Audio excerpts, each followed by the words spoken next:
Hi everyone, welcome to my channel, or welcome back to my channel. If you don't know me, my name is Victoria. You can call me Vic. And today I am so excited because we are going to be talking about one of my absolute favorite topics regarding spirit work, and that is banishing. And more specifically, how do you get rid of that spirit? How do you get the freaky stuff to stop? So the first thing that I want to talk about is it is extremely unlikely for you to stumble upon a demon or a very serious, dangerous spirit on accident. Of course, I'm sure that it can happen. I will never say never, but it is so unlikely that it will happen to you unless you are looking for it, unless you are playing around in things that you shouldn't be. The likelihood of it, it's really not going to happen. I feel like the media has really dramatized spirits, and then I know there's also a lot of Christian beliefs, which again, they're more popular just because I live in the South, that any spirit is a demon, and that's just, it's not true. Spirits are like people. There's good, there's bad, there's neutral, there's in between. It's the same thing. When you leave your house every day, you come into contact with hundreds of people that you do not know, and you don't believe that every single one that you meet or bump into is a serial killer.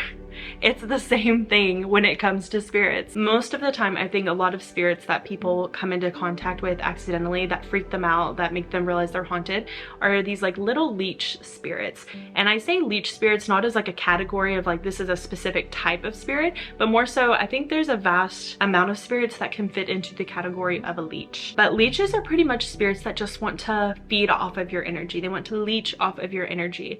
And I find that a lot of times leeches will come about after a really negative life event has happened. So let's say you've lost someone close to you, or maybe you're going through a breakup or something traumatic has happened. You have a lot of this like built up emotion, the sadness, maybe fear, anger, these kind of feelings. And it can attract these leeches. Then they'll come and feed on all this excess energy. But of course, as time goes on, you start to heal, you start to feel better.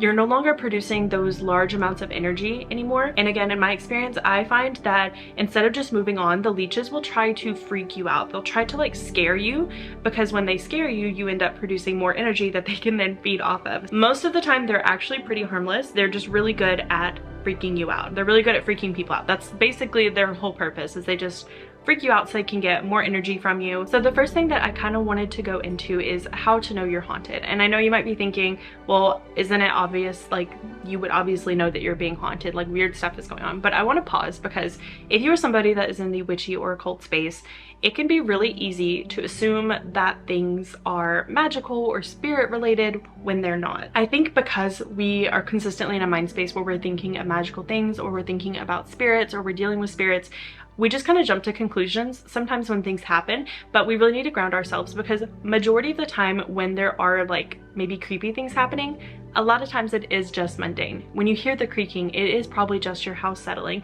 If you have a nightmare, it probably was just a one-off bad night. It can just be, you know, pure chance. So just take a breather. If you're really freaking out over like maybe one or two things that happened, and they're minor things that could have a mundane reason for them happening, then that could just be what it is. Now, let's say you're pretty sure it's a haunting, you're experiencing the weird stuff, you're getting recurring nightmares, you feel like somebody's watching you maybe. There's a lot of different, I guess, symptoms you can have of a haunting. All spirits are different, they do different things. Some of the more common ones that I can comment on that I've experienced or I've had friends experience, one of my friends, he had a small haunting incident that happened, and he would get sleep paralysis, and he would see like figures during his sleep paralysis. He would have lamp lights flicker, he would feel like he's getting watched. This feeling of dread came over him, and nothing had changed. He was in the same apartment he'd been living in for like 2 years. It was just all of a sudden these things started happening, so it was very apparent that something was going on. I had another friend who had that same feeling of being watched, which is a pretty common symptom I can touch on later.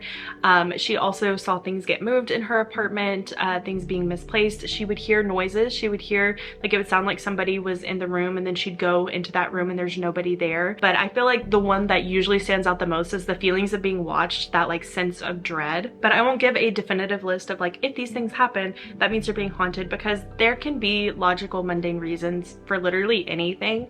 And I feel like it's like an amalgamation of different things, or the repetition of these things happening every single day, or a mix that kind of can let you know or key in that you are potentially haunted. All right, so we know that we're haunted.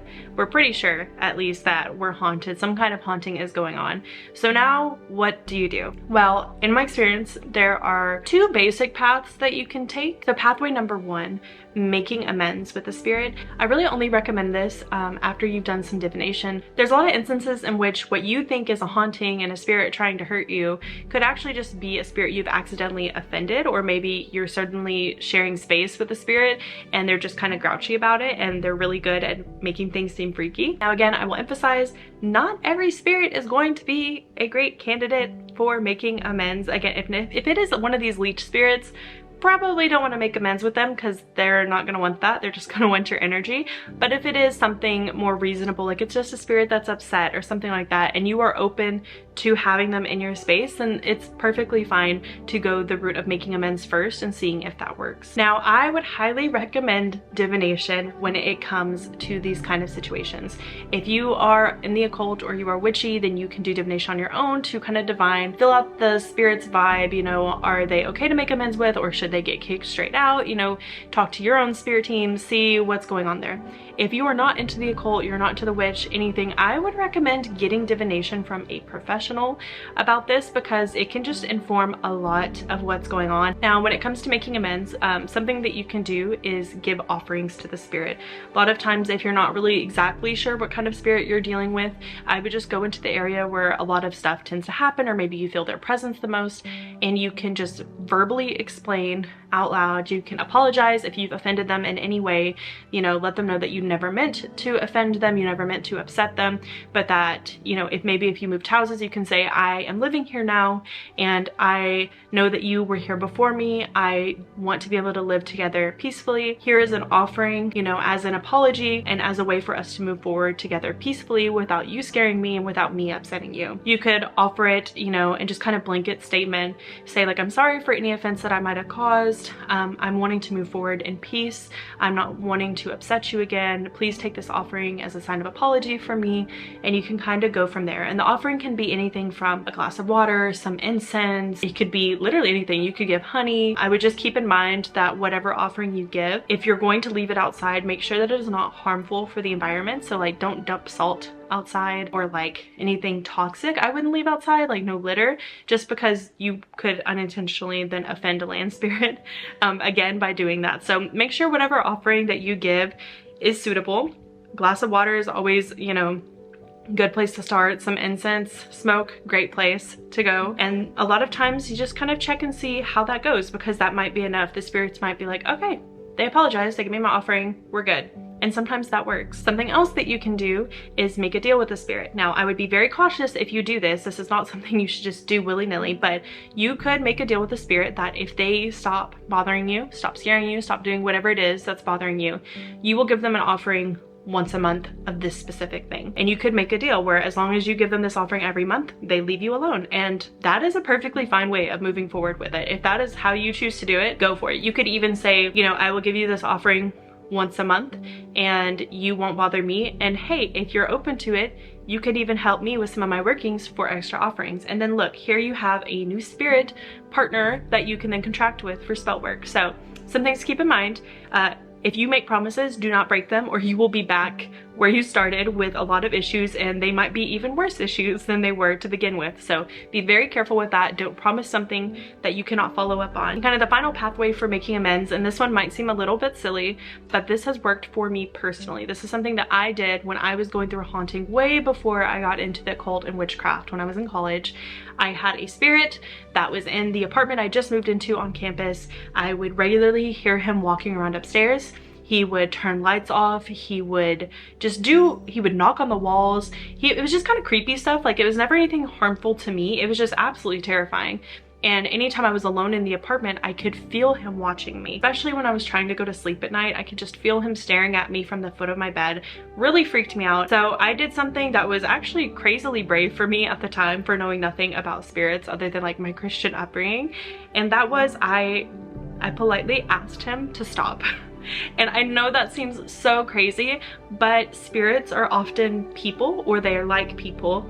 And sometimes I don't even know if they're meaning to scare us in the way that they are, or if they're just kind of living their afterlife and they come off as scary. Just simply politely asking them to stop can really work. In my instance, when I was laying in bed and I was trying to sleep and I felt those eyes on me, I just sat up and I said out loud, "I don't mind if we share spaces.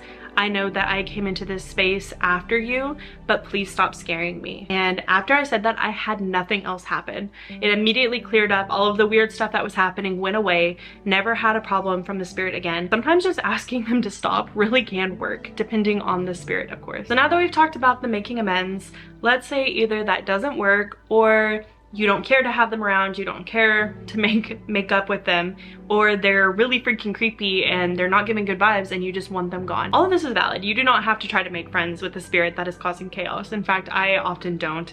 If a spirit just kind of wanders in and is like messing things up, then I'm like, no, we're not doing that. So what do you do if you're not open to trying to make amends, or they're not open to making amends? Well, you banish them. What I end up telling a lot of my non-witchy friends when they have something, I tell them if I'm not around, then you can do a like level 1 banishing, and you can do this without being witchy. You can do this on your own as a very non-magical person, non-occult person. Level 1 you can do, because I tell my friends to do it all the time and it works, okay? But the thing is you have to have a conviction, okay? You have to be empowered when you do these things. You can't be wimpy about it, because the spirits will see that you're being wimpy about it, okay? You could start with this, and then if this doesn't work, you could escalate from there. But what I usually will tell my friends if they start experiencing something crazy, I will tell them to deep clean their space as much as they can. If you are able to deep clean like the whole building or whatever it is, do that. If not, go for either the room that you spend the most time in, or the room where the hauntings or weirdness happens the most in. And I mean deep clean. You are going to get all the nooks and crannies. You're going inside cabinets, inside drawers. You are cleaning. Now, something a lot of people don't know is that cleaning is a form of cleansing. So when you are physically cleaning your space, you are also energetically cleaning your space. So I want you to deep clean as much as possible. Then once you have deep cleaned your space, you are then going to go on top of that, and you are going to energetically cleanse with intention. So you're basically doing like a double cleanse in a way. Now, there's a lot of different ways that you can cleanse. You can burn incense, you can ring bells, sound cleansing, clap your hands, lots of different ways for you to cleanse. I recommend incense just because I find that being able to like visually see the smoke, or if you have like an herb bundle that is not white sage, being able to visually see the smoke fill up a space, like get into the nooks and crannies, I feel like it's just a lot easier for me to like visualize smoke like getting into all the nooks and crannies and kicking out any negativity. And you are going to visualize the smoke or water or whatever you're using kicking out any icky energy, including entities. It's driving out anything that's not supposed to be there and is driving it fully out of your house. Now, once you've done that, we're gonna go on top of that, and we are going to verbally tell the spirit to leave. And this is where I need you to stay with me. You can be scared when you say this. You cannot sound scared when you say this. I need you to say it with conviction. I need you to believe it. I need you to believe that it's going to work, because you are going to verbally say it, verbally, because the spirits cannot read your mind. You're going to verbally say this. You're going to tell them to get out of your house. That's what you're going to do. And as you do it, I want you to clap your hands. Get out of my house. You are not welcome here. You need to leave. You're not welcome here. Any unwanted, unwelcome spirits need to leave this house immediately. And I need you to say it with conviction as you clap, and you are going to go all through your space or all through your house, and you are going to clap as loud as you can, and you are going to tell that motherfucker to get out, okay? Okay. You have to believe it. Because if you don't believe it and you sound like you don't believe it, then why would the spirit believe you? It works a lot. If it is a lower level spirit, it works so well for getting them to leave. Like, I think just they probably feel very uncomfortable with the incense, the like energetic cleaning of the space. And then on top of that, you verbally directing them to get out and clapping, which is another form of cleansing. It works for a lot of lower level spirits. Something you can do without being super witchy. You just gotta have that conviction in your voice when you say it. Now, after you've gone through your space, again, top to bottom, back to front, what you are going to do is you are then going to want to lay down protections. And I say this with love. If you are witchy, if you are playing with energy, you are doing spirit work, you're into the occult, and you don't have protections up, I don't really know what you're doing, because you're kind of opening yourself up to these experiences over and over and over. In fact, if you kick out a spirit without putting protections up, there is a very good chance they might just U-turn and make their way back once again. Protections are how you lock them out. You lock your door at night when you go to sleep physically. You need to have a lock energetically to keep things from entering into your space. So some basic things that you can do, you can take some black salt, which for me, I just take salt, mix it with charcoal, any kind of ashes from like burning paper or petitions or anything like that, mix it together, makes the salt black, and then you're gonna sprinkle it at every threshold to get into your home. Get protective herbs, burn those, go around the perimeter of your home with those.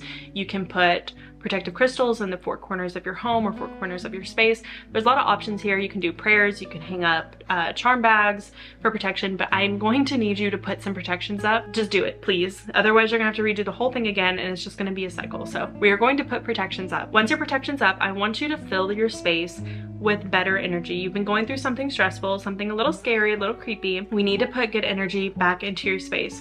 So you can do this a bunch of different ways. One of my favorite ways is to put on like my favorite music, or put on a funny movie or one of my favorite movies. I will say preferably something that's not scary, just because I feel like you're already in the mindset that you don't want to stay in that mindset. You want to get out of that. You could also invite friends over for like a board game night. You could burn more incense that's correlated to whatever energy you want to bring in, whether that's like peace or joy, prosperity, whatever.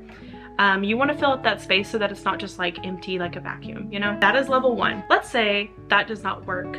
The spirit's still fidangling around. Then I want you to go to level 2. Now this is where if you are not witchy, if you're not into the occult, you might need to do a little bit more research on your end. You might want to go find a witch to help you out, just because there's a lot of background when it comes to doing like banishings and stuff like this. But for level 2, we're going to do very similar things. We're going to do the deep clean.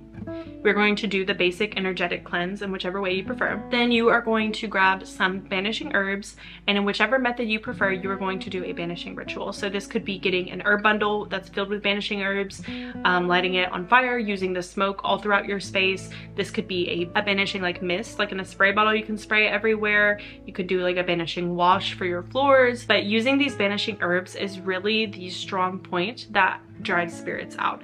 I'm not completely sure what it's like from their perspective, but I imagine it makes them feel very uncomfortable to stay in this space when those herbs are doing their work. The herbs that I personally like to use: 1, clove. Love clove for banishing. Dragon's blood, we love her too.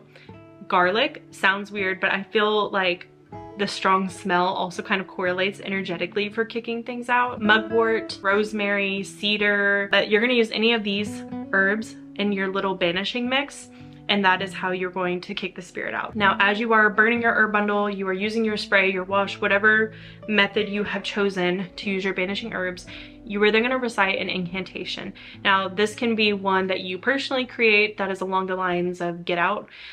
You can say prayers to the herbs, asking them for help, asking them to do what you would like them to do. Sometimes you can be as basic as just saying, these herbs banish any unwanted spirits or entities that are in this space.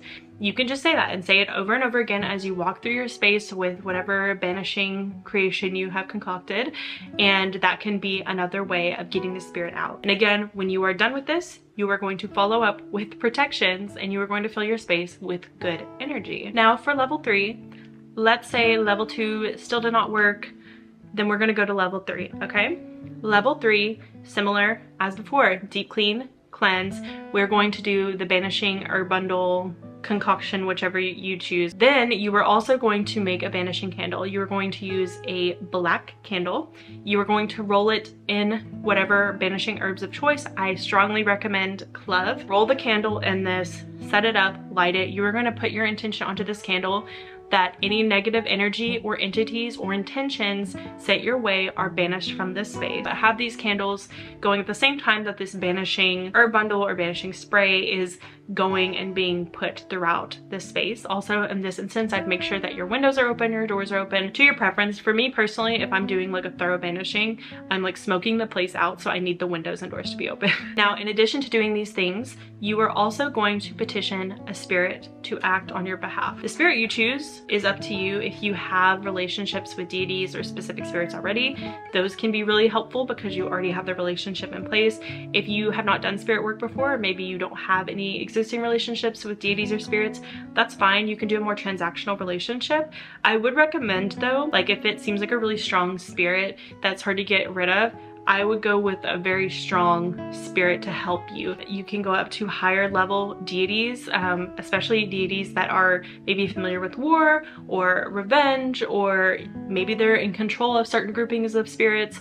But petitioning these deities to help or these spirits to help can be a big, huge help when it comes to banishing, just because they're able to hit it from their side as well as us hitting it from our side. Give them an offering, request their help, and promise them an offering once the job is done. Once the spirit has been banished from your space, promise them the offering after. And the reason we do this, we give them an offering for showing up, for answering our call, and then we explain the situation, and then they won't get the second offering until the job is done, because you don't want to give them the offering beforehand and then they just don't have to do anything. And make sure that when the job is done, you put those protections up so that you don't have to do it again. And I will say once again, if you make a promise to a spirit, do not forget to follow up on that promise, or you will be back in a very sticky situation once again.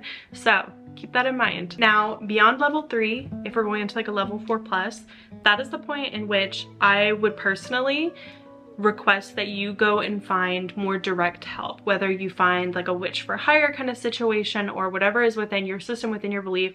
I would request that you go to somebody that can physically be there with you for help. There are spirits that can be dangerous. There are spirits that can actually do harm to you. And I'm not saying this to scare you, I'm saying this to be real. If you are not able to get rid of the spirit with other means, or if the spirit is actually harming you, then I would recommend getting help. Being scared during a banishing makes the banishing really hard to complete. I'm not saying impossible. For me, if I'm scared of the thing that I'm trying to banish, it's harder for me to focus on getting it out. It's harder for that conviction to be behind it, to get it out. And so sometimes it's just beneficial to bring in another person who has a bit more distance from the situation, because especially if you've been dealing with it for a while, it's probably gotten really good at freaking you out. You're probably very easily triggered by it. And so any kind of interaction with it might freak you out, and it might just be better and easier to contact somebody else to help. And there is no shame in doing that whatsoever. I will also say, if you are struggling to get things to work, having more people participating in these banishing practices makes them more powerful. It's more energy input behind it, especially if they are also, you know, involving their team of spirits, their deities in it as well. Getting more people involved is always a plus and will always kind of boost the potency of it. So if you have any witchy friends or just willing friends to help, getting them involved in doing these things with you will always help as well. But with that, I hope this video was helpful. I've had so many experiences on my own where I wish I would have had something like this, to like a guide to follow at the very least. But I hope this has been helpful. If you are going through a haunting and you need help, if you need answers to questions, feel free to drop them in the comments down below. If I personally can't answer questions, then I can ask some of my friends to help as well. But I know it can be such a frustrating, scary situation when you have a spirit in your space that's not really supposed to be,